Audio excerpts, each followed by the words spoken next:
The memo. Now for the top story tonight, Sarah Palin goes on the attack. The governor is raising Barack Obama's associations in her appearances around the country.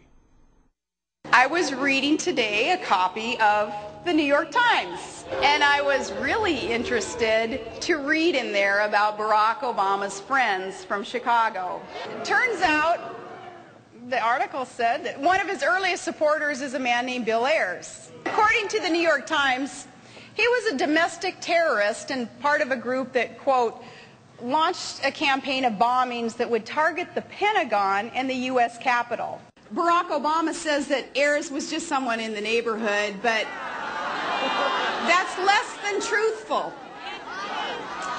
His own top advisors said that they were, quote, certainly friendly. In fact, Obama held one of his first meetings of his political career in Bill Ayers' living room.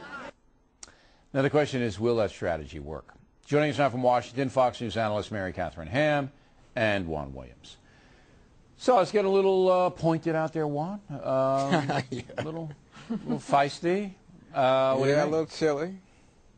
You know, I think that right now the McCain campaign is in such trouble, and you know, this announcement that they're pulling out of Michigan caused such an amount of anxiety and unhappiness among Republicans that they are now down to coming back to the idea of they've got to go negative, they've got to have these character attacks, they've got to drive up the risk factor, the negatives for Senator Obama. And the place that they are starting, Bill, is right there with Ayers. I think they'll go on to Reverend Wright. But the heart and soul of it, if you heard Sarah Palin today, and by the way, she did a very good job. She's been terrific on the stump. She's pushing this. She's got the edge to her.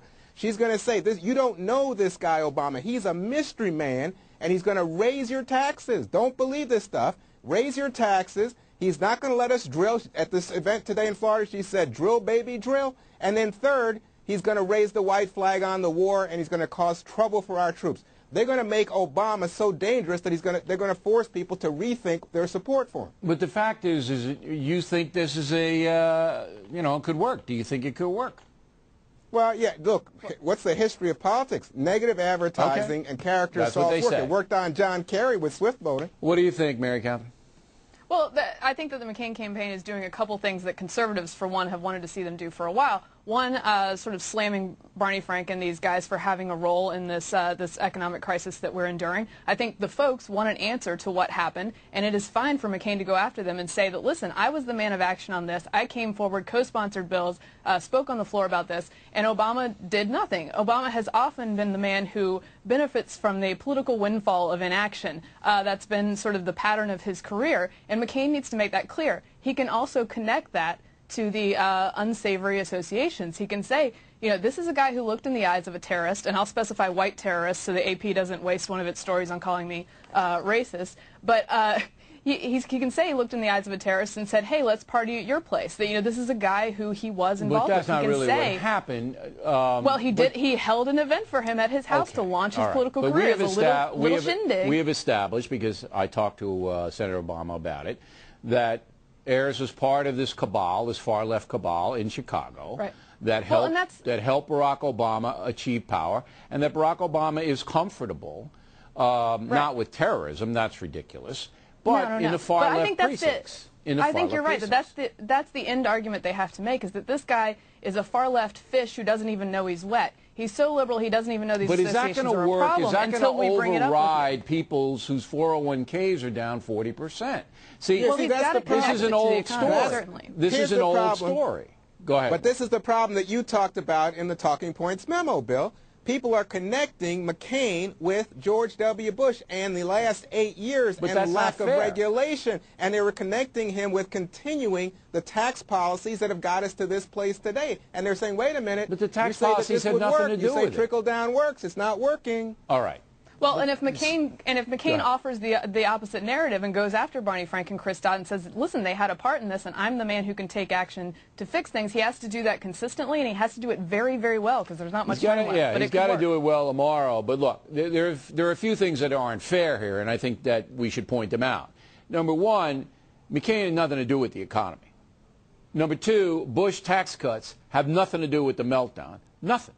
Okay? What has to do with the meltdown are greedy Wall Street people who sold mortgages to people that shouldn't have had them and then repackaged them and sold them to idiots at at Merrill Lynch and Lehman Brothers who didn't care and didn't know what they were doing. Nothing to do with tax cuts, nothing to do with McCain. It had everything to do with federal oversight, which didn't exist. SEC, Chris Cox, Frank, Dodd. So there's plenty of blame to go around. But what I'm trying to tap into is this, and I want Mary Catherine to answer this. Okay. Look, Palin has taken a big chance now by going negative and saying and reprising an old story. Everybody knows the Ayers story. There's nothing new on that, okay? Saying, look, even though everything's a mess, this is more important. His associations with Ayers that's more important.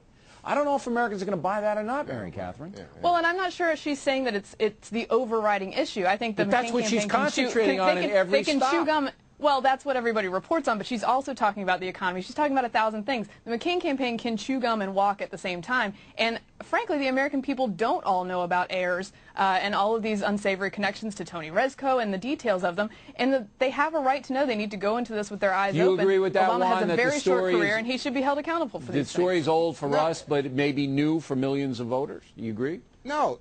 Look, people know about it, and you know what? People are going to see it for what it is, which is a distraction. You know, you talked about, McCain doesn't have anything to do with the economy. Everything to Obama is a distraction. McCain came back to town, to Washington, and he said, you know what, I'm going to take a leadership role in this. And you know what? He didn't take it. There was nothing he could do. The House Republicans behaved as they did. Things proceeded as they did. And that looked to Americans like, again, a campaign stunt. I'm not sure. I'm not sure that has anything to do with it. I think the association, people are so angry now in America, and they should be. Absolutely, they should be. They're saying, look, the big dog is President Bush. He's the big dog. I don't want a Republican president. That's what it is. I don't think it's anything about McCain suspending his campaign going to Washington. It's Bush. No, but I'm just saying that's what Obama's people are calling erratic. That's why they're going to go on their own negative attack and bring up the Keating Five and tie McCain Nobody to the knows Keating what that Five. is, well, and it's 30 years ago. I think their own attack shows how much stock they put in this Ayers argument and the fact that they're afraid it'll make an impact. Well, it'll be interesting to see if John McCain raises Ayers' name tomorrow night and Wright's name tomorrow night. If he does, then all hell's going to break loose. I think he can't lose this trail. No, we'll see. Mary Well, Catherine, I think that's what he's got to do. He's got to bring up a lot of these things, but it's all character attacks, and the question is, does it make a difference? Is it okay if I go now and continue the program? You guys are brilliant, but I got other stuff I got to do. You got a good program. All right. Next on the rundown.